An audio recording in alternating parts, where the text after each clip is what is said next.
Vous devez savoir pourquoi quand on attaque le bas, ça crée des dégâts. Vous n'êtes pas peut-être conscient. La maladie n'est rien dans l'agenda de Satan. Comparé à son agenda de bloquer les barrières. C'est une chose que Satan combat le plus au monde. C'est les ministères et les mariages. Il va faire de son mieux pour que tu te maries pas. Il va faire de son possible. Et si tu arrives à l'échapper pour te marier, il va faire de son mieux pour que tu divorces. Ou alors que tu vives une vie misérable pour le mariage. Voilà l'un de ses plus grands agendas. Il a confié ça à une principauté.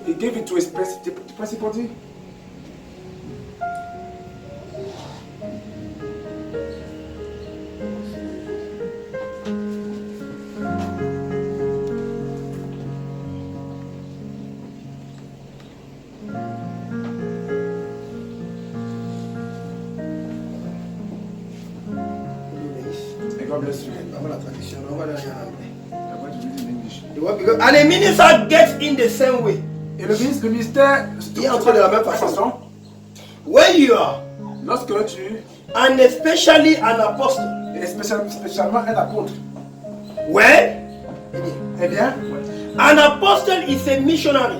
Un apôtre est un missionnaire. Si on n'a pas souvent eu des bons bénéfices des ministères, c'est parce qu'on n'a même pas compris bien qu'est-ce que les ministères et comment approcher chaque ministère. Vous savez, on s'est emballé dans un truc qu'on appelait les prédicateurs. Oui, ils sont plus les prédicateurs, mais Dieu a donné 5 ministères et chacun opère différemment. Et pour bénéficier de l'un d'eux, tu dois t'approcher. Tu dois t'approcher de ces ministères en connaissance de cause de ce que ce ministère est. Tu ne vas pas un service sur un prophète. Tu t'attends à ce qu'on va voir le secret de ta vie. Donc tu vas préparer. Tu ne vas pas au service d'un évangéliste en étant comptable. Parce que tu sais que tu ne peux pas rentrer en étant comptable. Donc, tu ne te fâches non plus quand tu écoutes le service d'un évangéliste. Parce que tu sais qu'il est fait comme ça pour frapper Dieu. Et tu ne t'attends pas à être trop secoué quand le pasteur prêche. Est-ce que nous comprenons? Et c'est la même chose.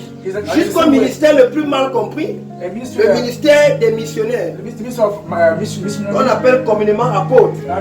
Mais frère Branham dit que c'est un missionnaire. Un apôtre, c'est un missionnaire. Un apôtre est un missionnaire.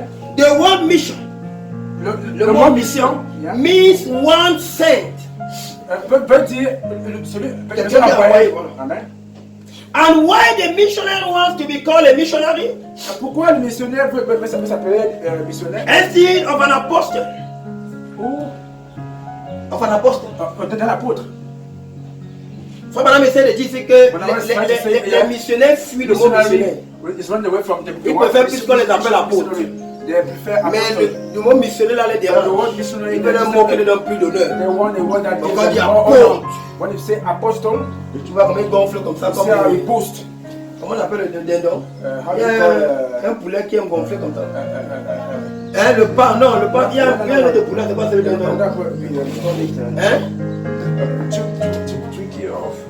Turkey, on dit en anglais turkey. Il gonfle quand il sort les fumeurs. Le pain, c'est autre chose. Que Dieu bénisse. Le pain, au moins, c'est vendu les mambo. Que Dieu bénisse. Amen. Ainsi le apostle, I don't know. Je ne sais pas. The Bible order of it. La Bible a donné cela. Is an apostle. C'est un apôtre. Un missionnaire, c'est un apôtre, frère Branham. And so then, et alors, he sent out. Il a été renvoyé. Il a été envoyé hors. Amen. Donc un apôtre ne reste pas sur place. C'est quelqu'un qui ne reste pas sur place. Vous voyez, dès qu'un apôtre commence à vouloir devenir un pasteur, c'est la frustration à l'église. Dès qu'un prophète commence à vouloir devenir un pasteur, je sais que vous n'allez pas me croire, mais je vous demande d'aller vérifier. C'est la frustration. Est-ce qu'on se comprend? Dès qu'un évangéliste essaie d'être pasteur, parce que c'est des ministères qui ne gardent pas les gens. L'enseignant par quand même se bat. Can manage. L'évangéliste ne peut pas garder les gens. Comme il est fait venir là, c'est pour ça qu'il les chasse encore. L'apôtre est de même. Comme il est fait venir, c'est pour ça qu'il les chasse encore. Le prophète, c'est la même chose. Au début, vous allez l'aimer, voir les visions, voir les visions. À un moment donné, ça va devenir la routine. Vous serez fatigué. Vous devez habituer les visions chaque jour. Quand il n'y aura plus de problème, il va pouvoir. Son ministère va devenir. Il faut qu'il aille ailleurs. Donc, il faut les pasteurs pour pasteuriser l'église. Vous savez, l'apôtre, le prophète, il va donner des tempéraments très très chauds. Il ne peut pas pasteuriser les gens. Dieu donne à chaque pasteur au moins 4 cœurs avec les cœurs de rechange. Tu fais un truc là, tu vois comment il est calme. Toi-même, tu es encore étonné que le titre ne me connaît pas. L'évangéliste, avant que tu n'aies même ouvert la bouche, donc il faut comprendre les ministères. On n'aura pas de vrais bénéfices, les ministères sont de comprendre chaque ministère. Et il faut aussi que l'église leur enseigne ce que c'est que ces ministères. Il s'est en sudden, il s'est out. Nous parlons d'un apôtre, un missionnaire. Maintenant, le vrai mot c'est missionnaire. Quelqu'un qui a envoyé. Ce sont ce que le monde est là pour. He is not exactly has to be a minister. Il n'est pas exactement. Il ne doit pas forcément être un ministre. He is not exactly has to be a minister. Il ne doit pas forcément être un ministre. He just has to be one that is sent. Il doit seulement être celui qui a été envoyé. God sent him to do certain things. Dieu l'a envoyé pour faire certaines choses. Vous voyez que le missionnaire ne se lève pas pour aller prêcher parce que bon, je vais voyager, je vais voir l'église de Libé, je vais voir l'église. Ça, qu'on a beaucoup, sans critiquer les gens, on a beaucoup de touristes aujourd'hui. Alors je me lève, Dieu ne m'a pas envoyé, dit bon, comme je vais découvrir la France. Alors j'ai écrit, je suis un missionnaire, je vais venir en France. Non. Frère Branham dit, c'est quelqu'un que quand il se déplace, c'est que Dieu lui a d'aller faire quelque chose. Maintenant je vous demande de challenger les missionnaires. En commençant par celui qui est devant vous. Il faut qu'un missionnaire qui vient vous dire ce que Dieu l'a envoyé faire. Comme ça, la prochaine fois qu'il vient, vous savez que c'est un menteur. Donc, si Dieu m'a envoyé faire ça, comme ça, vous pouvez ce matin, tu vas voir comment ton mariage ne sera plus jamais le même. Tu n'auras plus jamais un mariage avec les troubles aujourd'hui. À moins que la parole qui va venir, tu doutes et tu la rejettes. Là, maintenant, c'est ton problème. Amen.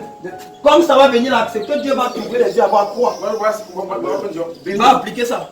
Vous allez voir que c'est Dieu va parler au mari, il va parler au père.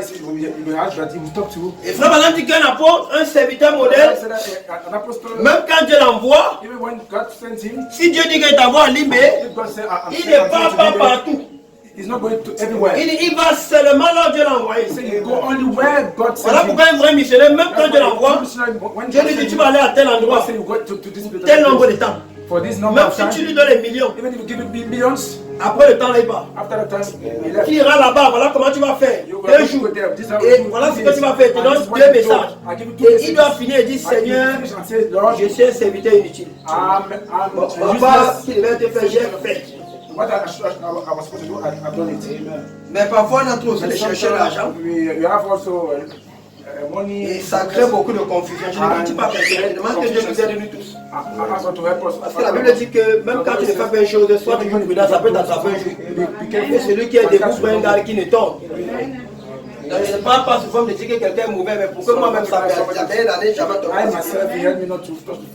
Alors il m'a dit, ainsi dit le Seigneur, je vais libérer les couples ce matin. I will let loose couples this morning. Et les blocages de mariage. And hindrance, marital hindrance. Sauf si tu rejettes ce qu'il va te dire. Unless you reject what he will tell you. The Lord bless you. Oh Jésus-Christ. Oh Jesus C'est merveilleux. It's Alors marvelous. vient un petit mystère du royaume. We are going to open a small mystery of the kingdom.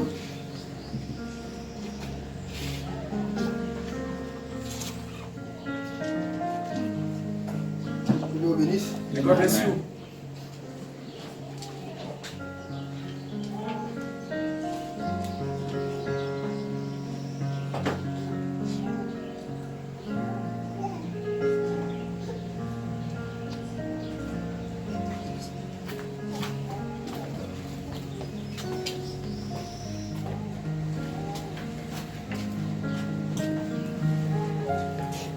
Et veut nous prêcher l'une des merveilleuses doctrines de la Bible. I want to teach us the wonderful, Il veut révéler l'un des mystères qui cause la plus grande confusion. one of mysteries that can create confusion. Un des points doctrinaux qui est la source de toutes les tensions. D'abord entre croyants du message, souvent. Between believers. Entre dénominations et croyants du message, parfois entre croyants du message même. Sometimes between message believers. Et il y en a qui tiennent un côté. There are those who take their side. Et il y en a qui tiennent un autre côté. Mais la parole nous enseigne que l'église doit toujours venir à l'équilibre. L'église doit toujours prendre le juste milieu. Et comme nous parlions vendredi, la Bible dit dans la promesse de Joël chapitre 2, si vous lisez bien le verset 28, la raison pour laquelle Dieu va restaurer les dons, il dit, et mon peuple ne sera plus dans la confusion. L'une des raisons pour lesquelles Malachi 4 est venu, c'est pour que le peuple ne soit plus dans la confusion. Paul veut nous révéler une grande doctrine, ou prêcher un grand mystère, mais il commence par nous dire qu'écoutez, avant tout ce que je vais dire là, je veux que vous reteniez ceci. C'est Paul qui parle. Il dit, je m'en vais vous dire quelque chose, mais avant ça, je veux que vous reteniez ceci. Que Dieu est le chef de Christ. Que Christ est le chef de l'homme. Et que l'homme est le chef de la femme. Il dit, je veux que vous sachiez. Dans ce que je m'en vais vous dire là, et il n'y a qu'un prédicateur qui peut comprendre souvent. Parfois Dieu veut préparer d'un thème, mais il va d'abord prendre un détour parce qu'il veut poser un fondement. Et généralement le fondement va déterminer la pensée qui va exprimer. C'est pas le fondement même que la pensée sera exprimée. Et parfois sans ce fondement là, voilà pourquoi un prédicateur monte en chair. Il y a des petites choses qui sont faites, il lit ici, et il n'est même pas encore entré dans son thème parce qu'il y a quelque chose qu'on cherche. Il y a quelque chose que Paul essaie de nous dire qu'il cherche là. Et nous allons le découvrir par la parole, et la Bible et le message. De telle en sorte que tu ne liras plus cette écriture avec confusion. Et qu'il y a parfois que tu as pensé que l'écriture veut dire ceci. Et tu as vu l'autre partie qui semble contredire. Et après tu as dit bon, ça l'a de l'autre côté-ci. Et après tu n'arrives pas à comprendre celui-ci. Et tu dis c'est rien la fin, je ne sais pas. Qui a même raison? Il vient mon âme, est-ce de l'élimination? Parce que je ne comprends pas. Et Dieu va nous aider à comprendre ça ce matin. Parce qu'il a envoyé ses dons pour que son peuple ne soit plus jamais dans la confusion. Comme nous le disons, la parole ne peut pas mentir. Frère Branham dit que les Éphésiens 4 vont pas faire l'épouse. Pas amener l'épouse davantage dans la confusion comme ça est le cas. Mais certaines choses que William Branham a dit, il a que les Éphésiens quand vous les amener en profondeur. Et nous avons compris que ce n'était pas en profondeur des doctrines pour davantage tuer les gens. Mais c'est que certaines choses que William Branham a laissées, qui semblent avoir des suspects. Loin de là ma pensée, je n'ai rien à ajouter à ce que le prophète dit. Mais les Éphésiens quand vont montrer à l'église exactement que ce que Paul Branham disait, c'était la Bible. Et qu'il n'y avait pas une partie de la Bible que William Branham n'a pas prêché. Parce que c'était le messager qui devait compiler tout. Le mystère de Dieu s'accomplirait. En anglais, le mot c'est and the mystery of God shall be finished. C'est-à-dire fini. Fin du match. On attend plein de messagers. On attend plein de l'église. On attend plein de nouveaux messages. Même pas un message appelé ministère des bandes. Ça n'existe pas. Il y a un ministère des bandes, mais il n'y a pas un nouveau message appelé ministère des bandes. Que Dieu vous bénisse. Alors nous avons lu jusqu'ici, nous sommes arrêtés pour que vous compreniez. Maintenant Paul dit ça, et on va s'attendre à ce que Paul nous parle des gens ici. Mais regardez comment subitement Paul, on a l'impression. C'est comme s'il disait ça et puis partait à autre chose. Non, jusqu'à ce que l'Esprit va nous donner l'intelligence. On va lire du verset 3, verset 10. On va encore s'arrêter un peu. C'est une école du débat, donc que chacun s'applique vraiment. On va pointer chaque verset. Every verse. Amen. Je veux cependant que vous sachiez que Christ est le chef de tout homme, que l'homme est le chef de la femme, et que Dieu est le chef de Christ. Tout homme, écoutez-moi très bien là, tout homme qui prie ou qui prophétise de la tête couverte déshonore son chef. Amen. Paul nous parle d'abord de la chefferie. Il nous donne d'abord l'ordre de chefferie. Nous allons comprendre que ce passage, qui a voulu être détourné de son contexte, parle de la chefferie. Depuis Dieu jusqu'à l'être humain. Et que ce passage parle de l'un des plus grands mystères révélés en ce temps par le prophète de Malachie 4. Et que tu sois dénominationnel, non, tu n'auras plus la confusion. Que la grâce de Dieu vienne se soit dans ton cœur, dans ton esprit, pour qu'il te donne l'entendement et la compréhension parfaite de l'écriture. De telle sorte que dans cette écriture, tu ne verras plus deux versets qui se contredisent. Tu verras la continuité de la parole. Voilà pourquoi nous avons parlé vendredi de la continuité. Verset 4. Tout homme qui prie, qui prophétise la tête couverte déshonore son chef. Tout homme, toute femme, au contraire, écoutez bien. Toute femme, au contraire, qui prie et qui prophétise la tête non voilée, déshonore son chef. C'est comme si elle était rasée. Pourquoi tu nous dis que Christ est le chef de l'homme, l'homme est le chef de la femme, Dieu est le chef de Christ? On attend que tu nous expliques, mais tu commences à parler maintenant de la femme et du roi. Maintenant, soyons très attentifs à partir du verset 4. Toute femme qui prie, qui prophétise la tête voilée, non voilée, déshonore son chef. C'est comme si elle était rasée. Il est déjà clair que le voile dont Paul parle ici, ce n'est pas les cheveux.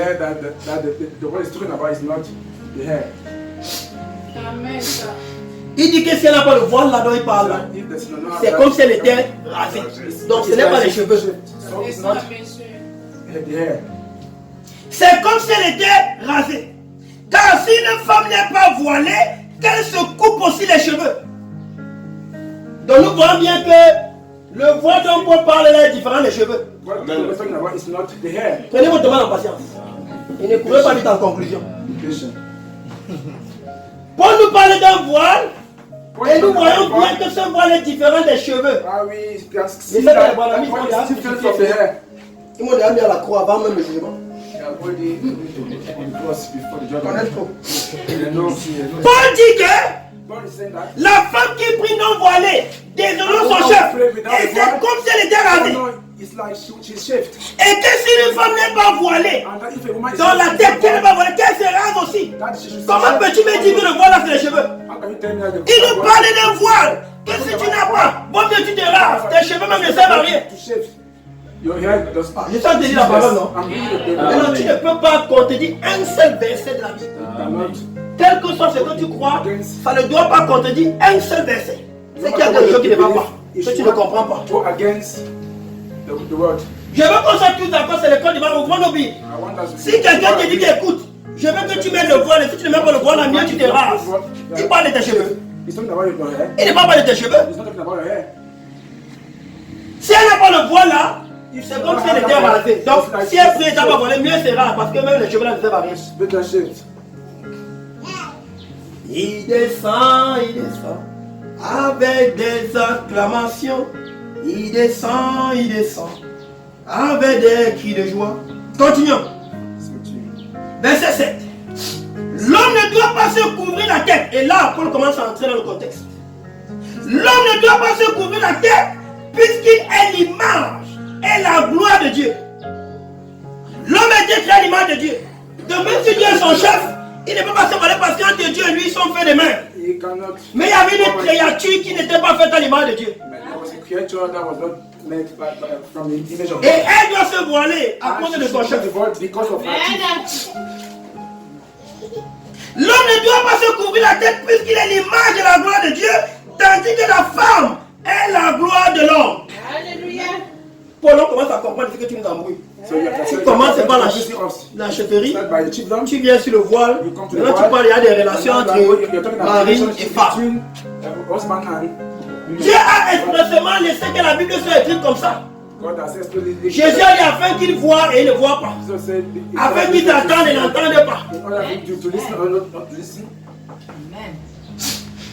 Maintenant on est entré dans le contexte. Que Dieu bénisse. En effet, l'homme n'a pas été tiré de la femme, mais la femme a été créée à cause de l'homme. Maintenant je vais répéter les deux versets 8 et 9. 7 et 8. L'homme ne doit pas se couvrir la tête. Parce que Paul nous dit ici que c'est l'homme de la chefferie. Regardez bien, soyez posés. Et Paul nous dit que la femme doit se voiler pour faire quoi? Pour honorer son chef. C'est-à-dire que si on suit la logique de Paul, L'homme aussi devrait se voiler pour honorer Dieu. Mais Paul dit, écoute, quand je vais dire ça, vous allez vouloir demander à l'homme de se voiler. Mais l'homme ne pourra pas se voiler du voile dont je parle là parce que lui, il est déjà l'image de son chef. L'homme a été créé à l'image de Dieu. L'homme était le chef de Dieu. Mais quant aux deux-ci, qui sont les humains? Est-ce que nous sommes ensemble, l'église? Are we together, church?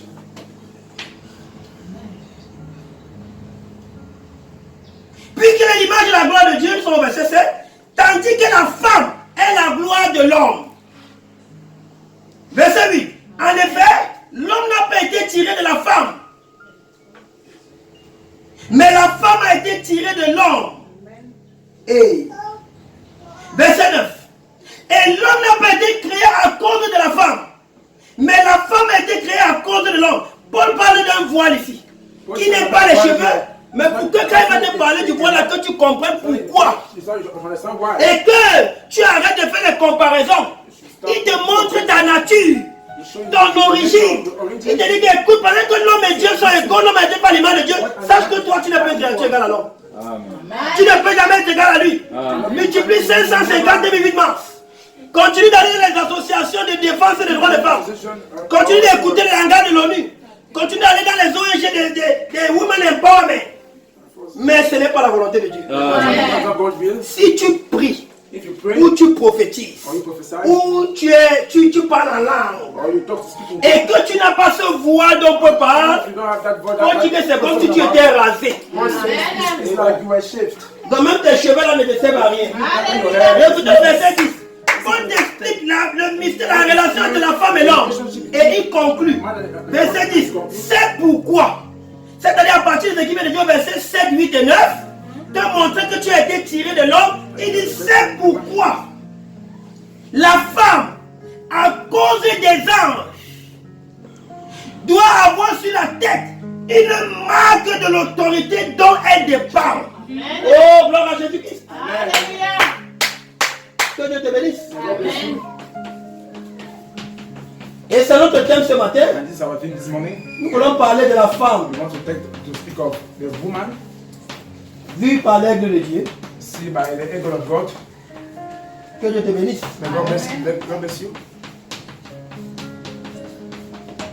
Et nous voulons comprendre ce que Paul a appelé la marque de l'autorité dont elle dépend. Et ça sera notre sujet ce matin. Et tu vas sortir ça avec ce mot dans ta bouche. Chaque fois que Satan va te tenter, tu vas le répéter. La marque de l'autorité dont je dépends. Alléluia. Vous allez voir que s'il y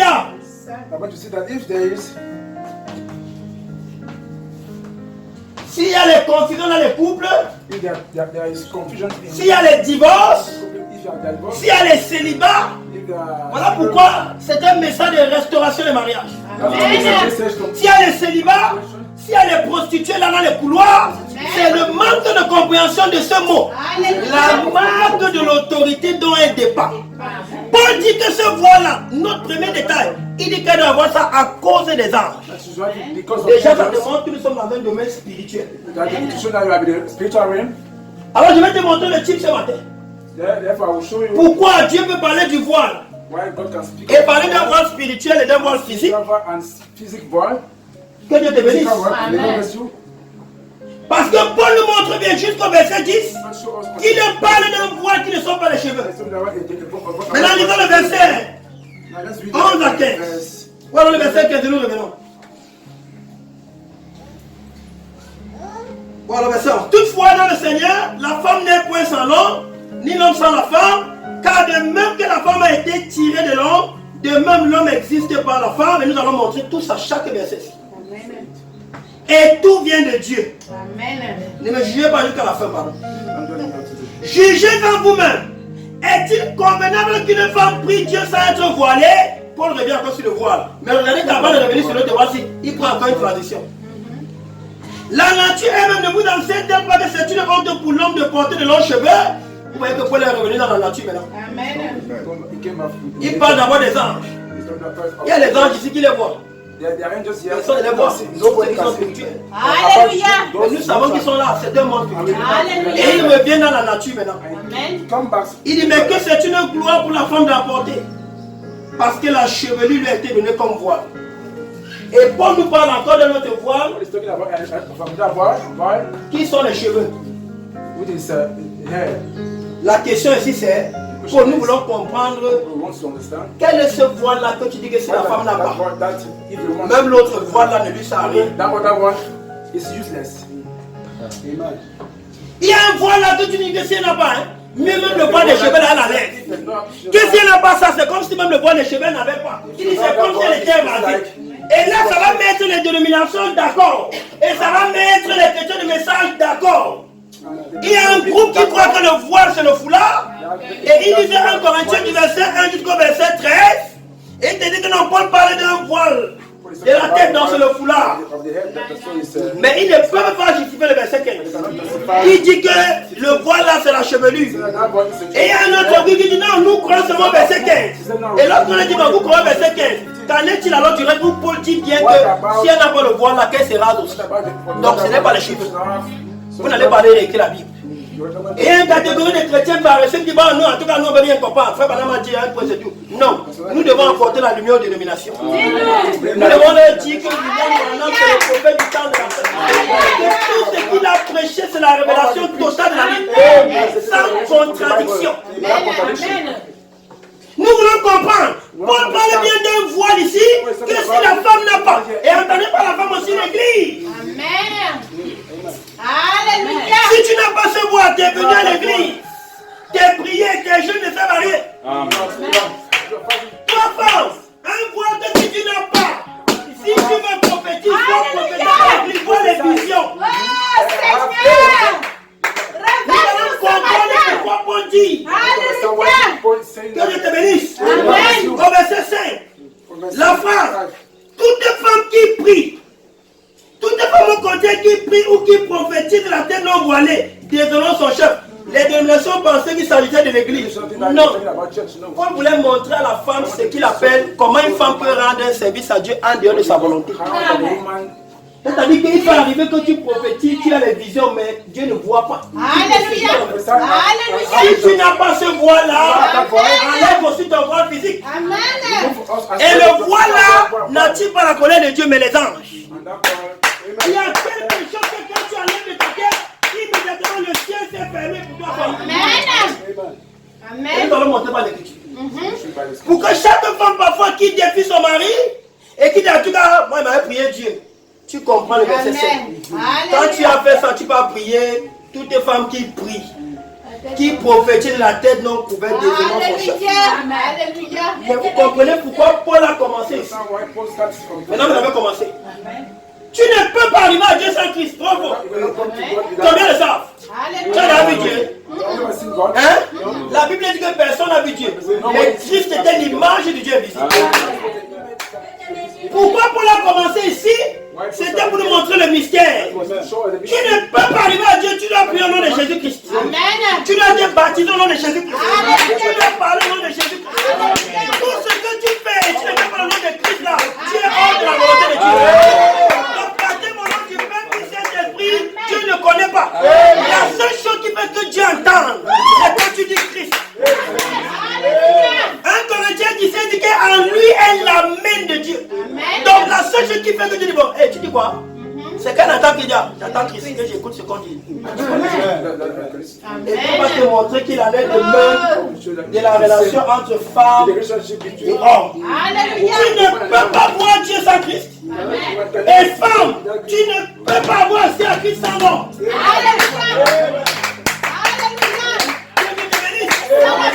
Et tu n'as plus la confusion que le voile même, c'est les foulards, c'est les cheveux, il y a un voile.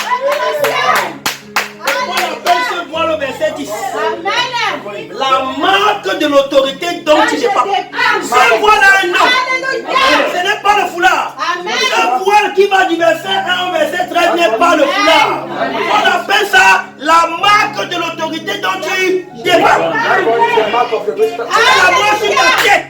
Mais ce n'est pas les hommes qui voient ça. C'est les anges. Voilà pourquoi le verset 9 dit à cause des anges. Parce que dit, frère William, mais quel voile alors qu'on ne voit pas? Tu ne peux pas le voir parce que ce n'est pas un voile physique. Ce voile que tu ne dois pas l'avoir à cause des hommes. Il y a un voile que tu dois avoir à cause des hommes, c'est le verset 15. C'est ta chevelure. Et la plupart tu enlèves ta gloire physique. Mais il y a un voile que tu dois avoir à cause des anges. Il est invisible aux humains. Amen. Et nous allons comprendre pourquoi le mot ange. Dès que tu vois le voile là, tu n'as plus accès au ciel. Paul dit, je m'en vais vous dire beaucoup de choses. Mais avant toute chose, quelle chose que vous dites là, n'oubliez pas, je veux que vous sachiez avant toute chose que Dieu est le chef de Christ. Christ est le chef de l'homme. L'homme est le chef de la femme. En d'autres termes, Dieu traite avec hiérarchie. Alléluia. Et tu vas voir donc que la chose qui crée les plus grandes frustrations dans le mariage, c'est le mauvais caractère de la femme. La plus grande chose qui crée le rétalement dans le mariage, c'est les femmes qui n'ont pas de caractère. Ce n'est pas qu'il n'y a pas les hommes pour vous épouser. Mais chaque fois qu'un homme s'approche, ton caractère le charme, mais tu ne sais pas. Amen. Tu ne sais pas. C'est ça.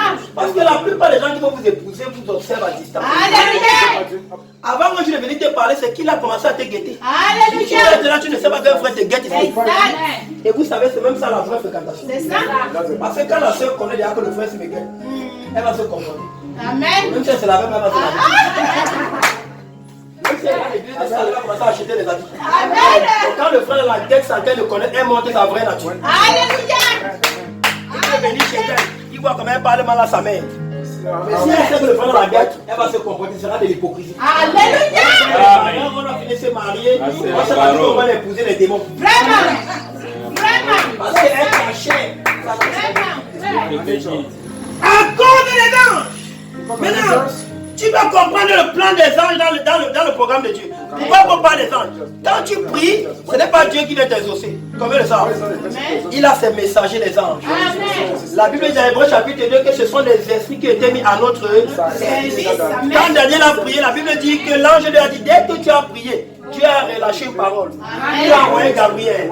Quand la Dieu devait concevoir, il a envoyé un ange. Quand il devait parler à Zacharie pour Jean-Baptiste, il a envoyé un ange. C'est toute prière que tu fais. Alléluia. Il faut que ta relation avec les anges soit bonne.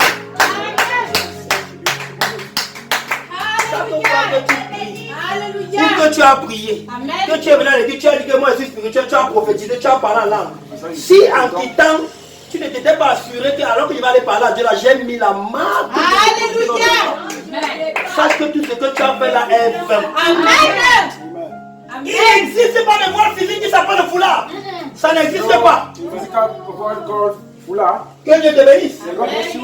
Alors le verset qui te parle d'un voile qui est la gloire physique. Voilà pourquoi Paul vient ici au verset, on dit la nature, verset 14, avant de conclure. La nature elle-même ne vous enseigne pas.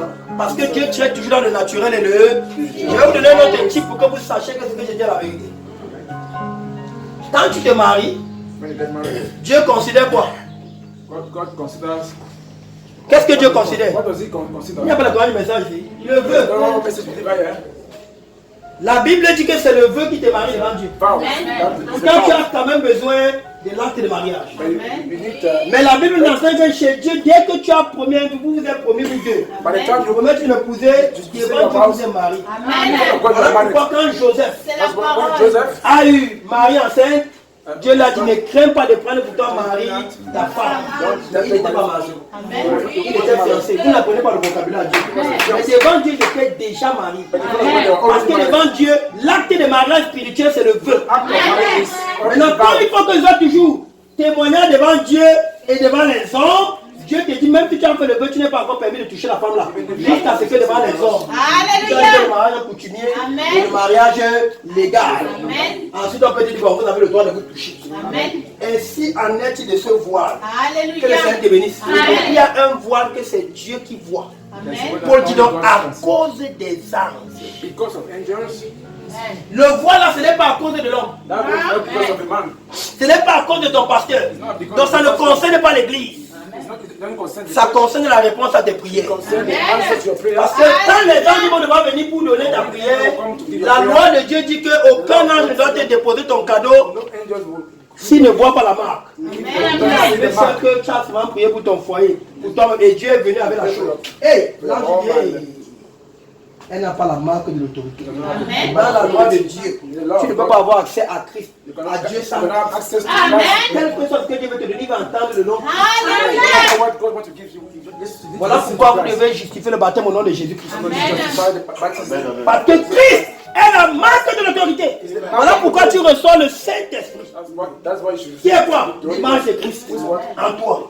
the image of Christ in you. Voilà pourquoi un chrétien qui n'est pas appelé Saint-Esprit n'a pas la puissance. That's why Alléluia. Alléluia. Femme physique. Allons voir ce que c'est que cette marque que nous allons comprendre. let's see what Chrétien que ça s'appelle la marque de l'autorité. put on mind that is called C'est un autre mark voile. of authority. Mais ce voile, si tu dois l'avoir à cause des anges. But this one you should have it. Il y a l'autre que tu dois avoir à cause des There's hommes. another one that you have because of Et dans tous les deux programmes là, il n'y a pas le foulard. and in all program there's no Que Dieu te bénisse. God bless you. Not in a tie. Que Dieu te bénisse. May God bless you. If you put a tie, you have to justify the verse 15. Yes. Si tu mets le Amen. foulard, Now, justifie le verset 15. justify That says their hair has been given to her as a cover. Tu dois prendre soin de tes cheveux. Ne pas les laisser grandir. C'est ta gloire physique. physical glory. Mais maintenant, si tu dis seulement aussi que le verset 15, que tous les voix dont Paul parle là, c'est les cheveux, il faut justifier les autres versets. Parce que Paul dit que si elle n'a pas ça, c'est comme si elle était aussi rasée. Donc, en d'autres termes, si tu n'as pas le voile là, You don't have that c'est time. comme un mariage, tu t'es marié, on n'a pas béni à Like the l'église. marriage that you Amen. marry and you J'ai envie just de went te to dire, church. si on n'a pas béni ton mari à l'église, c'est comme si tu n'avais pas l'acte de mariage. Amen. It's like you don't have Ça it. maintenant. Amen. Il faut entrer dans Alléluia. Alléluia. To Alléluia. the Spirit of God. Tu ne peux pas te marier, il faut aussi qu'on donne la bénédiction du ciel. Amen. Si tu as un mariage qui n'a pas encore été béni à l'église, mon frère, arrange sa vie. Alléluia. C'est pas complet. C'est comme si tu n'avais pas l'acte de naissance. It's like you don't have the marriage certificate. The marriage certificate. La marque de l'autorité. The mark of authority. Que Dieu te bénisse. May God bless you. Dans la brochure, votre vie est dit de l'évangile. In the brochure, your Is your life worthy of the gospel? Amen. Je cherche la table là-bas. Cherche la table. Donnez un débat de la table parce qu'il faut qu'il traduise ça nettement en anglais. Your table. Il y a un téléphone avec la table. Que Dieu te bénisse. Votre vie était dit, ma frère, madame, maintenant nous expliquer exactement ça. Et nous allons lire pour comprendre que c'était exactement ça. Voilà pourquoi les Éphésiens, quand ils vont parfaire les courses. Que Dieu vous bénisse. Amen. Vous voyez que frère Manon n'a jamais parlé du verset 10, du verset 3 au verset 13. Mais il a parlé de ça. He spoken of it. Je vais vous montrer où il a parlé de ça. I will show where Il fallait seulement que les Éphésiens quand mettent ça en ordre. Mettre ça ensemble, pardon. Put it, Vous voyez qu'on ne peut pas ôter la place des Éphésiens 4. Amen. De même qu'aucun Éphésiens 4 réellement envoyé de Dieu ne peut ôter la place des barres. You cannot remove place of. Je vous ai dit qu'un vrai bien n'a pas peur d'être testé. Un Éphésiens 4 qui sait qui prêche le message n'a pas peur de mettre les barres. Quand vous voyez quelqu'un qui a peur de mettre les barres, c'est qui sait qu'il a trompé les gens. Au nom de William, madame. Et les gens vont écouter. Miséricorde, Seigneur. Si tu sais que tu as répété ce que la bande a répété, tu n'as pas de Dieu. Amen. La bande a sa place. The depth Parce que repeats. j'ai parlé des barres, je ne veux pas être mal compris. I spoke of Que Dieu vous bénisse. depths. Votre vie était digne de l'évangile. Que Dieu te bénisse, nous sommes en train de finir maintenant. May God bless you. Yeah.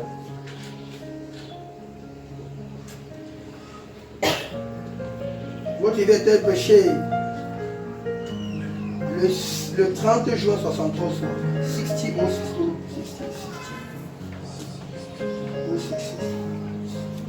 60 au 6 au un téléphone un peu tactile ici. Vous voyez que Satan ne veut pas bien la marque de l'autorité là. Vous mettez un peu le 6 ici. I put a 6. Ça vous prenez les empreintes digitales. Keyboard. 60 au 6 3 O. Que Dieu vous bénisse. Moi je vais lire. Oui, 1960. Voilà, tu peux chercher en anglais, là. Yeah, it's okay. 63. 1963. Que Dieu vous bénisse. Est-ce que nous sommes ensemble? Il sera word of the gospel, c'est l'église. Est-ce que nous sommes ensemble, l'église? Amen. Alors nous sommes en téléphone. C'est une école du mal, nous ne serons pas là. Ces jours-ci, comme c'est des thèmes parfois importants, j'aime bien être long. Il faut que l'église entre en profondeur de sa parole. L'évangélisation attire l'enseignement établi. Amen. On va pas refuser l'enseignement si on ne va pas grandir spirituellement. Amen. Que Dieu vous bénisse. Votre vie était dit de l'évangile, nous commençons à parler de la marque de l'autorité selon l'aigle de Dieu. Alléluia. Et vous allez comprendre, il y a quelque chose. Ceux qui auront le temps, venez à Montaigne ce soir parce que nous allons toujours décortiquer la femme. Nous allons montrer à la femme sa place même avant la création. Pourquoi elle a été créée. Nous allons lui montrer même qui elle est dans la Bible. Si les femmes ne comprennent pas la position et qu'elles sont folles dans ces 8 mars, c'est qu'elles n'ont même pas compris qui elles sont. C'est ça. Il faut les ramener dans la parole pour qu'on leur montre comment elles ont été créées, pourquoi, quel était même le but et pourquoi la femme est ce qu'elle est là. Elle-même ne comprend pas et qu'elle ne peut pas faire autrement. Il y a quelque chose qui s'est passé au commandement que Dieu avait déposé en elle, que Dieu avait permis, qu'il avait fait comme un but. C'est pour ça que la femme est ce qu'elle est. Qu'elle peut être bonne, être en voie en haut, elle peut être mauvaise, être en voie en enfer. Amen. Elle peut te faire te suicider, elle peut te faire aussi devenir un grand. C'est ça. Mais vous allez voir que ça dépend de comment elle comprend sa position. Nous allons continuer ce thème le soir. Si le Seigneur te donne la force, viens. On va vraiment parler de quelque chose. Que Dieu te bénisse. Amen.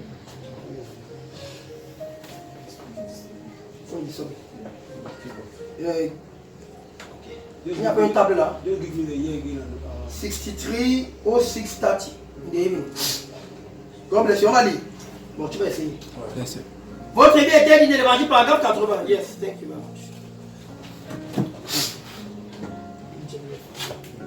Que Dieu te bénisse.